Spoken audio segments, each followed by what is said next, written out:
بسم الله الرحمن الرحيم. السلام عليكم ورحمة الله وبركاته. انا سمر من قناة بنوتة منيوية. ازيكم يا بنات؟ عاملين ايه؟ حبينا النهاردة نشارككم معانا غدانا البسيط. النهاردة هنعمل دكر بط كده جميل، وهنعمل معاه سمبوسك بحشوة الفراخ والخضار مع بعض. هقول لكم على المقادير. نبدأ مع بعض. هنا عندنا يا بنات ربع كيلو فراخ، عندنا هنا بصلتين مقطعين جوانح، عندنا هنا فلفل احمر واصفر واخضر، وعندنا هنا معلقتين كبار صلصة، عندنا التوابل هنا خلطة ماما، وهنا عندنا ملح وزنجبيل وقرفة، وهنا عندنا السمبوسك، وطبعا عندنا هنا ورق لورا وخلطة ماما طبعا بنحطها للشوربة مع دكر البط، وهنا عندنا بصلتين كبار طبعا هنديله غلوة ونكمل سواه في الفرن وهنوريكم ازاي. هنا يا بنات كده في معلقتين سمنة حطينا عليهم البصل زي ما انتم شايفين كده يا بنات. هنستنى طبعا لما يدبل شوية ونضيف عليه باقي الخضار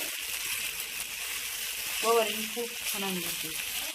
شوفوا يا بنات، في المرحلة دي هنضيف الفراخ مع بعض مع البصل كده.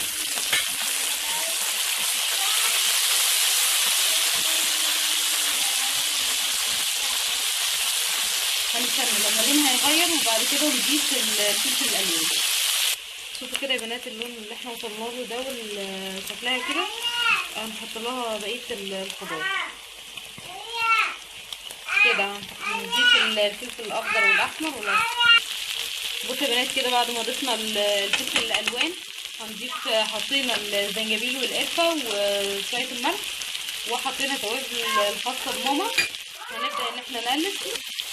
بعد ما ضفنا يا بنات التوابل الخاصه بماما هنبدا ان احنا نضيف الصلصه زي ما انتم شايفين كده ونديها تشويحتين وبعدين نشوي عليها ونكمل زي ما انتم شايفين.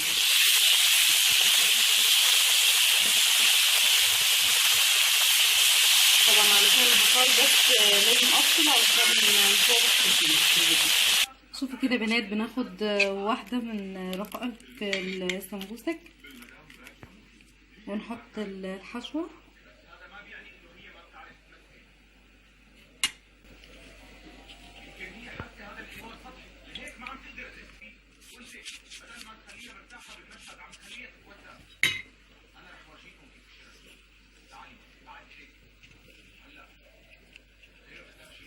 هنبدأ نلف كده لغاية الآخر.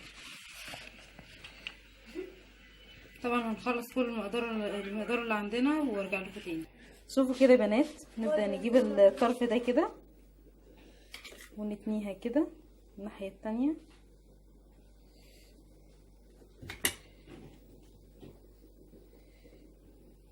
وبعدين نكمل طبعا علشان الزقها بمية وارجع لكم تاني. اهي كده بيبقى شكلها كده يا بنات. شوفوا يا بنات انا عندي هنا تشكيلة اجبان شيدر وبارميجان او بارميزان وعندي جبنة رومي. عملتهم مع بعض، خلطتهم مع بعض وهحشي بيهم السمبوسك كنوع جديد يعني. هخلص المقدار كله للحشو عشان مش هينفع اصور بنفسي وبعدين ارجع لكم تاني نشوف هنعمل ايه. شوفوا يا بنات كده بعد ما خلصنا المقدار ابتدينا ان احنا نقليه. في ناس ممكن تعمله في الفرن، عفوا تعمله في الفرن عادي، ولكن احنا النهارده هنقليه لان احنا ما دهناهوش خالص. زي ما شفتوا احنا لفينا واحده او اتنين قدامكم فما حطيناش اي ماده دهنيه. طبعا هنستنى لما يتحمر كويس وبعدين نوريكم في التقديم. شوفوا كده يا بنات احنا عندنا هنا البطايه طبعا استوت. حطينا لها سمنه من تحت وحطينا لها صلصه مع حبه توابل خاصه بماما وحبه توابل كده تاني وبهارات، وحطينا لها ملح ومعلقه سمنه مع صلصه ودهنا بيها دكر البط كله زي ما انتم شايفين كده، وهندخله مع بعض الفرن ولما يطلع هوريه لكم ان شاء الله. شوفوا كده يا بنات بعد ما خلصنا طبعا دخلناه الفرن اخد لون زي ما انتم شايفين وزيناه كده تزيين بسيط. وزي ما انتم شايفين هنا حطينا شيبسي وزيناه بالسمبوسك بالاضافه للسمبوسك اللي احنا عملناه اهو زي ما انتم شايفين. طبعا محشي جبنه ومحشي حشوه الفراخ. طبعا ماما في حشوه الفراخ كانت شايله فراخ فعلشان كده طلعناها النهارده وحبينا ان احنا نعمل بيها سمبوسك. هنا يا بنات البطايه دي استوت نص سوا في الشوربه بتاعتها، وبعد كده دخلناها الفرن على طول. اخدت لون واخدت باقي السوا بتاعها زي ما انتم شايفين مستويه خالص. واذا عجبكم الفيديو ما تنسوش تعملوا لايك وشير وسبسكرايب. اتمنى لكم مشاهده ممتعه. وكمان يا بنات انا عايزه اني اشكر المتابعه ليا، اسمها مروه صفي الدين. بشكرك جدا على الاقتراحات اللي قدمتيها لي.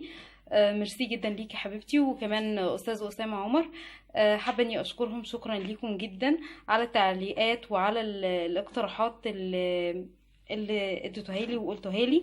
ميرسي خالص ليكم. وكذلك بشكر يا بنات كل الناس المشتركين عندي في القناه، اصدقائي وحبايبي وكل متابعيني. اتمنى لكم مشاهده ممتعه، وان شاء الله تعم الفايده من بيننا ومن بينكم. ما تنسوش تزوروا صفحتنا على الفيسبوك باسم بنوته منيويه.